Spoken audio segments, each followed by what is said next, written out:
Types of disorder, it's causes and nature. क्या क्या types है डिसऑर्डर के, उसके क्या क्या कॉजेस है और वो डिसऑर्डर होता है तो कैसे पता लगता है। सबसे पहले attention deficit hyper activity disorder, ADHD। ADHD stands for attention deficit hyper activity disorder. ADHD का फुल फॉर्म है attention deficit hyper activity disorder. It is one of the most common childhood disorder. ये बचपन से सबसे common disorder है। Both children and adults can have ADHD but symptoms always begin in childhood. बच्चों को और बड़ों को दोनों को ADHD हो सकता है, लेकिन इसके सिम्टम्स बचपन से ही दिखने लगते हैं। ADHD was previously called ADD और Attention Deficit Disorder। ADHD को पहले ADD कहा जाता था, जिसका मतलब है Attention Deficit Disorder। ADHD is characterized by symptoms of distractibility, impulsivity and hyperactivity, but they differ from person to person।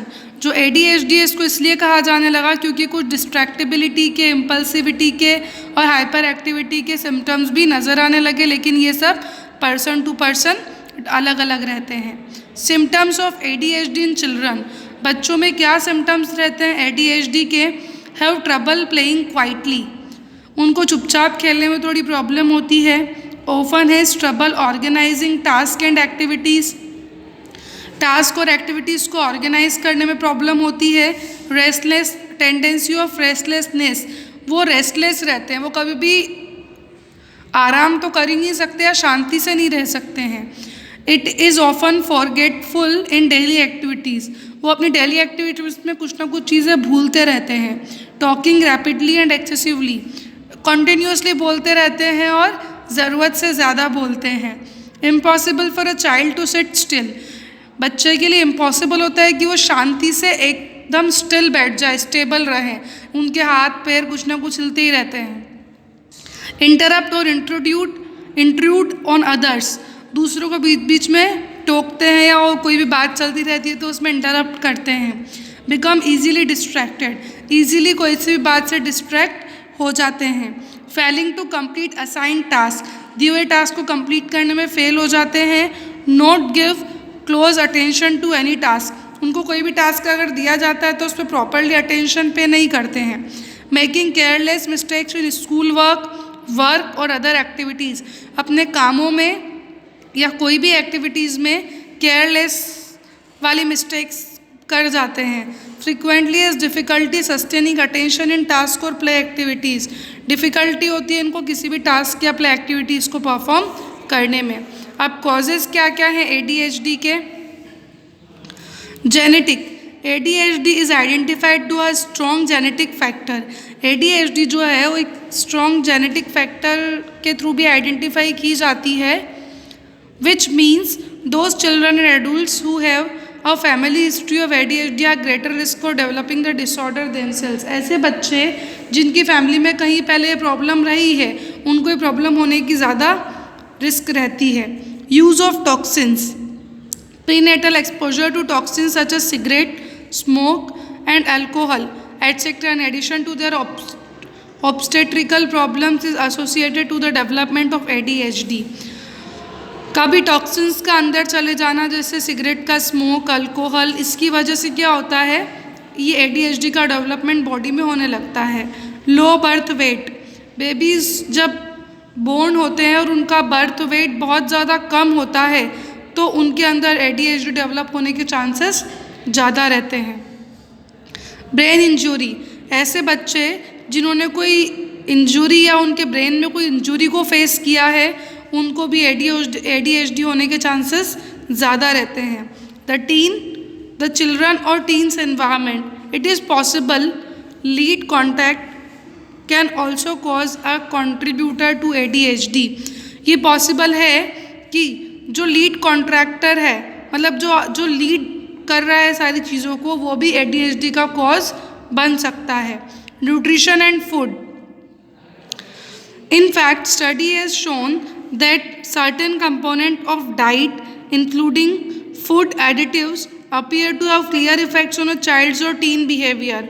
आप लोग जब अपने डाइट में कुछ फूड एडिटिव्स को इंक्लूड कर लेते हो तो आपके बिहेवियर में ही नज़र आता है। स्टडीज से ऐसा पता लगा है ओमेगा 3 फैटी एसिड्स की कमी से भी आपको ADHD के सिम्टम्स देखने को मिल सकते हैं। SPD sensory processing disorder, these fats are important for brain development and function. ये जो फैट्स है आपके ब्रेन डेवलपमेंट के जो फंक्शन के लिए बहुत ज़रूरी है। Next is sensory processing disorder SPD। It stands for sensory processing disorder. It is earlier referred to as sensory integration dysfunction. Sensory processing disorder पहले sensory integration dysfunction के नाम से भी जाना जाता था। It is referred as a condition in which the brain has trouble receiving and responding to information that comes in through the senses. ये एक ऐसी कंडीशन है जिसमें ब्रेन में कुछ ट्रबल होता है रिस्पॉन्स देने में और रिसीव करने में किसी भी इंफॉर्मेशन का। इनफैक्ट सेंसरी प्रोसेसिंग डिसऑर्डर में affect one sense like hearing, touch, taste and common sounds में भी पेनफुल और ओवरवेमिंग। इनफैक्ट जो सेंसरी प्रोसेसिंग डिसऑर्डर होते हैं वो इन सेंसेस को अफेक्ट करता है, जैसे सुनना, touch, taste, common sound, painful हो जाना। मतलब कभी कभी क्या होता है जो कॉमन साउंड रहता है वो भी पेनफुल लगता है, तो ऐसे लोगों को ये अंडर रिस्पॉन्सिव होते हैं और इनको रिस्पॉन्स देने में बहुत डिफ़िकल्टी भी होती है। Symptoms of sensory processing disorder, क्या क्या सिम्टम्स है? They are very sensitive to sound, volume और फ्रिक्वेंसी को लेके बहुत ज़्यादा सेंसिटिव होते हैं। The sound of a leaf blower outside the window may cause them to vomit और डाइव अंडर द टेबल। जो लीफ ब्लोअर, जैसे हवा चल रही है तो पत्ते उड़ रहे हैं, हमारे जो ब्लोअर होते हैं उनका जो साउंड रहता है जो विंडो के बाहर चलता है उसकी वजह से उनको वॉमिट जैसा फील होता है या फिर उनको टेबल के नीचे छुपने वाली इच्छा होती है। दे में डिस्ट्रेस्ड बाय लाइट टच और अनएक्सपेक्टेड टच, अगर उनको कोई लाइव टच हो जाता है या उन्होंने सोचा नहीं कि कोई उनको टच करने वाला और टच कर देता है या डराने की कोशिश करता है तो वो डिस्ट्रेस्ड हो जाते हैं। दे में recoil from the texture of certain foods, अब वो फूड के टेक्सचर से भी उसको जज करते हैं। They may be unsuccessful to respond to extreme heat और कोल्ड और इवन पेन, वो उनको अगर ठंड लगती है, गर्मी लगती है या दर्द होता है तो उसका भी रिस्पॉन्स वो नहीं दे पाते हैं। रेजिस्ट ग्रूमिंग एक्टिविटी, मतलब उनको नहीं पता होता है कि क्या चल रहा है हमारे साथ में। These children squints, blinks और rub their eyes regularly, ये जो बच्चे होते हैं वो अपनी आँखों को कंटिन्यूसली या तो खोल के रखते हैं या फिर ब्लिंक करते रहते हैं बार बार या रब करते रहते हैं। They are facing difficulty in fine motor delays and gross motor delays, इनको फाइन मोटर डिलेज जैसे crayon, button, snap, beading scissor और ग्रोस मोटर डिलेज मतलब walking, running, climbing stair, catching a ball, इन सब में डिफ़िकल्टी होती है। It is possible to read their handwriting, इनकी हैंड राइटिंग को रीड करना इम्पॉसिबल होता है। कॉजेज़ क्या क्या हैं SPD के? एक तो जेनेटिक फैक्टर, हो सकता है कभी फैमिली में किसी को ये डिसऑर्डर रहा हो तो बच्चों में भी होने के चांसेस होते हैं। लो बर्थ वेट, अगर आपका बर्थ के टाइम पे वज़न कम है तो इसके चांसेस हो सकते हैं। एनवायरमेंटल फैक्टर, अब आप चिल्ड्रन को अगर बच्चे में चिल्ड्रन या बच्चे के घर में किसी भी चीज़ पे बहुत ज़्यादा रिस्ट्रिक्शंस होती है, पेरेंटल केयर कम होता है, अनहेल्दी एनवायरनमेंट होता है तो भी उनके अंदर SPD डेवलप हो जाता है। अब है ऑटिज्म स्पेक्ट्रम डिसऑर्डर, ये क्या होता है? ASD। Autism is a brain disorder that limit a person's capability to communicate and relate to other peoples। ये एक ऐसा ब्रेन डिसेबिलिटी है जो पर्सन की कैपेबिलिटी को कम कर देता है बातचीत करने की या वो लोगों को एक दूसरे से रिलेट कर पाए उस चीज़ की। Autism affect the way information is taken in and stored in the brain। Children with autism typically have difficulties in verbal and non-verbal communication, social interaction and behavior। जिन बच्चों को ऑटिज्म होता है वो अपने अंदर इन्फॉर्मेशन को ना तो ले पाते हैं ना ही अपने ब्रेन में उसको स्टोर कर पाते हैं, उनको वर्बल और नॉन वर्बल दोनों कम्युनिकेशन में प्रॉब्लम होती है, सोशल इंटरेक्शन नहीं कर पाते, उनका बिहेवियर सही नहीं होता है। बहुत सारे बच्चे जो कि ASD से अफेक्टेड रहते हैं, उनके अंदर सेंसरी सेंसिटिविटीज़ भी होती है, या तो ओवर सेंसिटिव होते हैं या फिर अंडर सेंसिटिव होते हैं, जैसे कि sight, touch, taste, smell, sound और टेम्परेचर या पेन को लेके। क्या क्या सिम्टम्स हैं इसके? फर्स्ट, रिपीटेड मोशंस, रॉकिंग और स्पिनिंग, बार बार एक ही मोशन को रिपीट करते हैं। सेकंड, अवॉइड आई कांटेक्ट और फिजिकल टच, वो आपसे आई कांटेक्ट को अवॉइड करेंगे या फिजिकल टच को अवॉइड करेंगे। लर्निंग टू टॉक, बोलना देर से सीखते हैं, बार बार वर्ड्स को और फ्रेजेस को रिपीट करते हैं।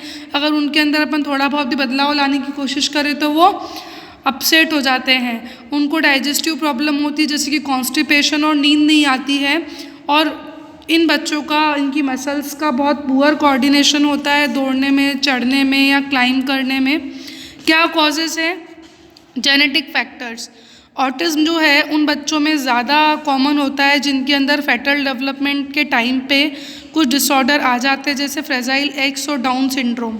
एनवायरमेंटल फैक्टर्स, प्री और post natal environmental factors, pre और पोस्ट नेटल एनवायरमेंटल फैक्टर्स होते हैं, जैसे कि dietary factors, exposure to drugs, environmental toxicants. अगर ये सारी चीज़ें इनके अंदर चली जाती है तो ये ASD होने के चांसेस रहते हैं।